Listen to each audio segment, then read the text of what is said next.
வணக்கம் ஸ்டூடெண்ட்ஸ். இப்போ இந்த வீடியோவில் நம்ம பார்க்க போகிறது 10th மேக்ஸ் எக்ஸசைஸ் நம்பர் 3.13 இருக்கக்கூடிய தேர்ட் சம் தான். ஓகேங்களா? பாருங்க, if the roots of a minus b x square plus b minus c x plus c minus a equal to 0 are real and equal, then prove that b commas a commas c. ஓகேங்களா? ஆர்டரை பார்த்துக்கோங்க. A comma b comma சின்னு கொடுக்கல, b comma a comma c are in arithmetic progression அப்படின்னு கொடுத்துருக்காங்க. So இதே ஆர்டரில் நம்ம இதை அரித்மெட்டிக் ஏபிஐ எடுத்துக்கிட்டோம் அப்படின்னா இங்கே நம்ம கண்டுபிடிச்ச ரூட்டு ரியல் அண்ட் ஈக்குவலாக வச்சா ரெண்டுமே கரெக்டாக வருதா அப்படின்னு பார்க்க போகிறோம். ஓகேங்களா? ஸோ இப்போ பாருங்கள், கொடுத்துருக்க கொஸ்டின் இதுதான். இதை நான் பார்த்தோம் அப்படின்னா நம்மளுக்கான ஜென்ரல் ஈக்குவேஷன் ஃபார்ம் என்ன, a x square plus b x plus c equal 0. இதுதான் ஜென்ரல் குவாட்ரடிக் ஈக்குவேஷனுக்கான மெத்தட். ஓகேங்களா? ஸோ இப்போ எக்ஸ் ஸ்கொயருக்கு முன்னாடி என்ன இருக்கோ அதை தான் ஏன்னு எடுப்போம். A equal to a minus b, எக்ஸுக்கு முன்னாடி இருக்கிறது b, b equal to b minus c, இது constant term c minus a. So இப்போ ஃபார்முலா பார்த்தீங்கன்னா delta equal to b square minus 4ac equal to 0. ஓகேங்களா? ஸோ இதுதான் நம்மளுக்குரிய ஃபார்முலா. ஸோ இந்த ஃபார்முலாவில் நம்ம அப்ளை பண்ணி பார்க்க போகிறேன். ஈக்குவல் டு 0ன்றப்ப நான் முன்னாடியே 0வை போட்டேன். பி மைனஸ் சி, அதாவது பி ஸ்கொயர்ன்றப்ப இந்த B minus C whole square. ஓகேங்களா? மைனஸ் 4, ஏக்கு பதிலாக ஏ மைனஸ் பி, சிக்கு பதிலாக பி மைனஸ் சி. ஸ்டூடெண்ட்ஸ் நல்லா ஒன்று ஞாபகம் வச்சுக்கோங்க. எப்போவுமே இந்த மாதிரி கலந்து இருந்துச்சுன்னா நம்மளுக்கு மைண்டில் நிற்கக்கூடியது எது ஸ்கொயரில் இருக்குது அப்படின்றதான் ஃபஸ்ட்டு பார்க்கணும். ஸ்கொயரில் இருந்துச்சுன்னா அதே டைம் அடுத்தது ஸ்கொயர் இல்லாமல் இருக்கா, பவர் 1ல் இருக்கான்னு பார்த்துக்கணும். ஸோ அப்படி பார்த்துக்கிட்டிங்கன்னா அதை தவிர்த்து மீதி இருக்கலாம் தான் ஏபிசின்னு நம்ம கன்சிடர் பண்ணுவோம். ஸோ இப்படி நான் எடுத்து எழுதிட்டேன் பி ஸ்கொயர் மைனஸ் 4ac. இப்போ a minus b whole square formula படி இதை பிரித்து எழுதுகிறேன். ஏ மைனஸ் பி ஹோல் ஸ்கொயர்ன்றப்ப a square minus 2ab plus b square. So a இருக்கிறதுல பி இருக்கிறதுனால b square minus 2 into b c plus c square. ஓகேங்களா? So next இந்த மைனஸ் அப்படியே இருக்குது. இந்த 4ஐ உள்ளே மல்டிபிள் பண்ணுறேன். 4 into a 4a, 4 into b 4b. Minus அப்படியே தான் இருக்குது. சி மைனஸ் ஏ அப்படியே இருக்குது. ஸோ நெக்ஸ்ட் ஸ்டெப்பில் இதை மட்டும்தான் ப்ராசஸ் பண்ண போகிறேன். இந்த மைனஸு உள்ளே மல்டிபிள் பண்ண போகிறேன். ஓகேங்களா? So minus 4a into c minus 4ac minus 4a into minus a. So இந்த மைனஸோடு சேர்த்து தான் எடுக்கிறேன். மைனஸ் 4a இன்ட்டு ஏ, அப்போ மைனஸ் 4a இன்ட்டு ஏ ஏ ஸ்கொயர். ஓகேங்களா? ஸோ இந்த மைனஸ் இங்கே வரும். இங்கே ஒரு மைனஸ் இருக்கு இல்லையா, ஏக்கு முன்னாடி ஒரு மைனஸ் இருக்கு இல்லையா, so minus into minus plus. ஓகேங்களா? மைனஸ் 4a இன்ட்டு மைனஸ் ஏ அப்படி நான் எடுக்காம விட்டுட்டேன். ஓகேங்களா? ஸோ இப்போ பார்த்தீங்கன்னா ப்ளஸில் வந்துடும். அடுத்தது மைனஸ் 4 மைனஸ் இன்ட்டு மைனஸ், நான் இப்போ 4b எடுக்க போகிறேன். Minus into minus plus 4b into c. So போட்டிங்கன்னா 4bc வந்துருச்சா? Next minus into minus plus 4b into minus a. ஓகேங்களா? இதை நான் மல்டிபிள் பண்ணுறேன் 4bயோட.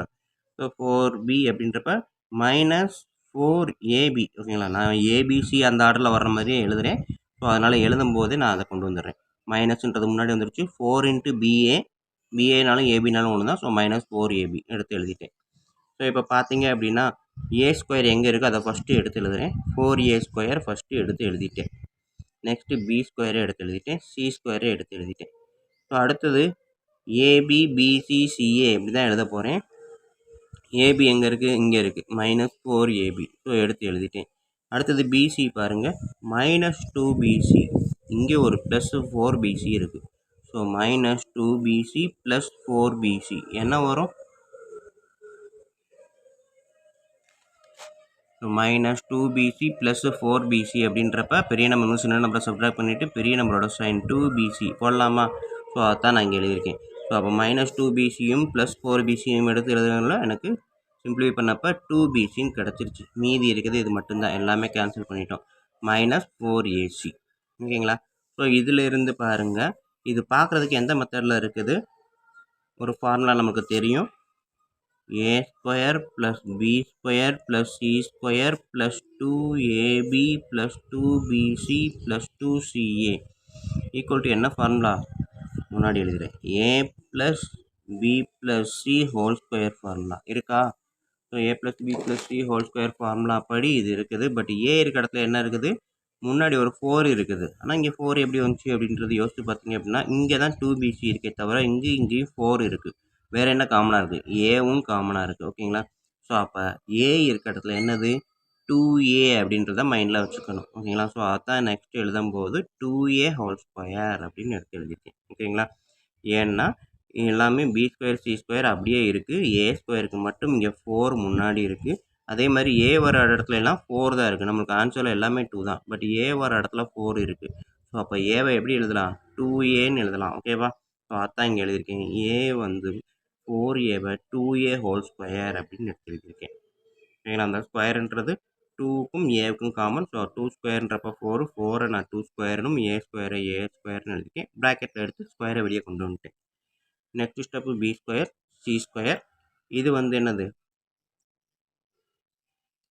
மைனஸ் சைன் இருக்குது. ஓகேங்களா? ஒன்று நல்லா கவனிச்சுக்கோங்க. இங்கே மட்டும் மைனஸ் சைன். ஏசியில் மைனஸ் சைனு, சரி ஏபிலையும் மைனஸ் சைனு, ஏபியில் மைனஸ் சைனு, ஏசியில் மைனஸ் சைனு. அப்போ ஏ தான் ரெண்டுக்கும் காமனாக இருக்குது.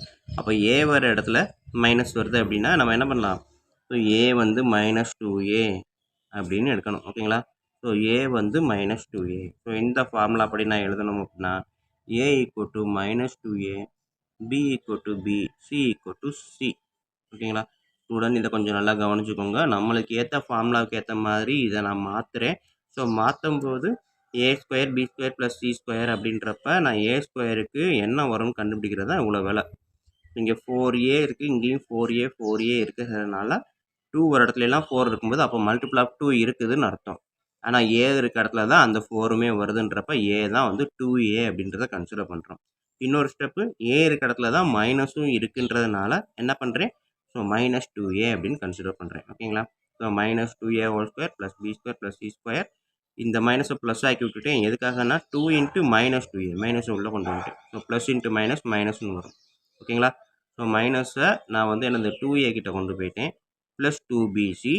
இந்த -4aவை 2 × -2aன்னு எடுத்துட்டேன். இப்போ மல்டிபிள் பண்ணி பாருங்கள். Plus into minus minus 2 × 2 4 a × c ac. So இது எல்லாத்தையும் மல்டிபிள் பண்ணால் இந்த டேர்ம் தான் வரும். இந்த டேர்மை நான் இப்படி பிடிச்சிருக்கேன். ஓகேங்களா? கீழே கூட எழுதி காமிச்சிடுறேன். -4ac அப்படின்னு இருந்துச்சுன்னா இதை நான் எப்படி எழுதுறேன்? -2ac போட்டேன், முன்னாடி ஒரு 2 போட்டிருக்கேன். ஓகேங்களா? ஸோ இதைத்தான் எழுதியிருக்கேன், பிரித்து எழுதியிருக்கோம். 2 × -2 -4 a × c ac. ஓகேங்களா? ஏன்னா ஏ வந்து -2a அப்படின்னு எனக்கு தெரிஞ்சிருச்சு. அப்போ வெளியில் காமனாக இருக்க மைனஸை நான் உள்ளே கொண்டு போயிட்டேன். அப்போ 2க்கு முன்னாடி என்ன எழுதலாம்? ப்ளஸ்ஸு போடலாமா? தாராளமாக போட்டுக்கலாம். ஓகேங்களா? ஸோ இந்த டேர்மும் இந்த டேர்மும் இந்த டேர்ம் எல்லாமே ஒன்று தான். ஒரே டேர்மை நான் எப்படி வேணாலும் எழுதலாம். ஓகேங்களா? ஸோ 2 × -2னாலும் எழுதலாம், ப்ளஸ் 2 × -2ன்னு எழுதலாம், இல்லாட்டி -4ன்னு எழுதலாம். ஓகேங்களா?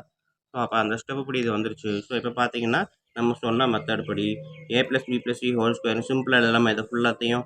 ஸோ ஏக்கு பதில் என்ன இருக்குது? -2a இருக்குது. ஸோ அதை மட்டும் மைண்டில் வச்சுக்கோங்க. ஓகேங்களா? So -2a + b + c whole square. ஓகேங்களா? ஸோ நெக்ஸ்ட் ஸ்டெப்பு ஸ்கொயர் இந்த பக்கம் = 0. அப்போ ஸ்கொயர் இல்லைனாலும் அது 0வாக தான் இருக்கும். ஓகேங்களா? ஒரு நம்பரை ஸ்கொயர் பண்ணால் ஆன்சர் 0 வருது. அப்போ அதை ஸ்கொயர் எடுத்துட்டாலும் 0 தான் வரும்.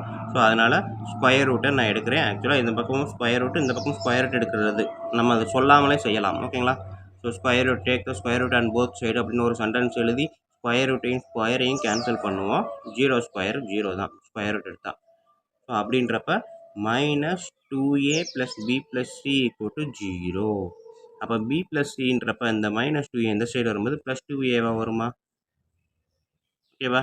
ஸோ +2aவா வரும். ஸோ இதோட நம்ம நிப்பாட்டிக்கலாம்.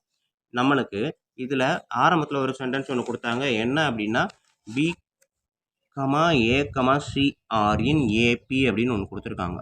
ஸோ அப்போ ஏபியை பொறுத்த வரைக்கும் அடுத்தடுத்த நம்பருக்கு இடையில உள்ள டிஃப்ரென்ஸும் சேமாக இருக்கணும். இப்போ பிக்கும் ஏக்கும் இடையில உள்ள டிஃப்ரென்ஸ் பாருங்கள், second term minus first term. இதுதானே நம்ம கண்டுபிடிப்போம். டி = டிஃப்ரென்ஸு அப்படின்றது D = second term minus first term equal to second term third term minus second term. ஓகேங்களா? C minus A. இது டிக்கான ஃபார்முலா இது. ஓகேங்களா? ஸோ இப்போ பாருங்கள், a - b = c - a. இந்த ஏவை ஈக்குவல்ட்டுக்கு அந்த சைடு கொண்டு வந்தால் -a + ஏவாக மாறுமா? இந்த பியை ஈக்குவல்ட்டுக்கு இந்த சைடு கொண்டு போனால் -b + b மாறுமா? ஸோ இப்போ பாருங்கள், a + a = 2a, b + c. So 2a = b + c. AP அப்படின்னா 2a = b + c இருக்கணும். நம்ம கண்டுபிடிச்ச ஆன்சர் என்னது? 2a = b + c. ஸோ மேலே இருக்க ஆன்சரும் இங்கே இருக்க ஆன்சரும் equal. Therefore the given equation arithmetic equation அப்படின்றத வந்து என்ன சொல்லலாம், ஏபியில் இருக்குது அப்படின்றத நிரூபிக்கலாம். ட்ரூ பண்ணியாச்சு, ஹேண்ட்ஸ் ப்ரூவ்டு அப்படின்னு எழுதலாம். ஓகேங்களா? ஸோ இதுதான் ஃபைனல் ஆன்சர், ஹேண்ட்ஸ் ப்ரூவ்டு அப்படின்ட்டு. ஓகே ஸ்டூடெண்ட்ஸ், கொஞ்சம் இந்த சம வந்து ஒரு தடவை 2 தடவை திருப்பி போட்டு பாருங்கள், இல்லாட்டி வீடியோவை கூட திருப்பி போட்டு ப்ளே பண்ணி பாருங்கள். கண்டிப்பாக ஈஸியாக புரியும். நம்மளுக்கு இதில் ஒன்று கஷ்டம் என்ன அப்படின்னா, இந்த ஈக்குவேஷனை மாத்திரதான். இது கஷ்டம் கிடையாது.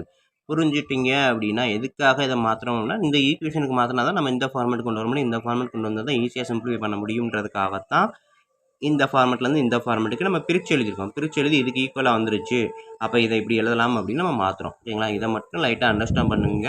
ஒரு 1க்கு 2 தடவை பார்த்தீங்க அப்படின்னா கண்டிப்பாக எந்த ஒரு விஷயமும் நம்மளுக்கு ஈஸியாக புரியும். நம்மகிட்ட பொறுமை மட்டும் பார்க்கணும். ஓகேங்களா? பொறுமையாக 1க்கு 2 தடவை பார்த்தீங்க அப்படின்னா எதாக இருந்தாலும் நம்மளால் முடியும், கண்டிப்பாக பண்ண முடியும், புரிய முடியும். ஓகேங்களா? ஸோ புரிஞ்சுக்கோங்க. நெக்ஸ்ட் ஸ்டெப்பு அழகாக நீங்களாகவே எழுதிடுவீங்க. ஓகே ஓகே ஸ்டூடெண்ட்ஸ், வீடியோ பிடிச்சிருந்தது, புரிஞ்சிருந்துச்சு அப்படின்னா கண்டிப்பாக லைக் பண்ண மறக்காதீங்க. இப்போ வாங்க நம்ம நெக்ஸ்ட்டு 4th சம் பார்ப்போம். வணக்கம்.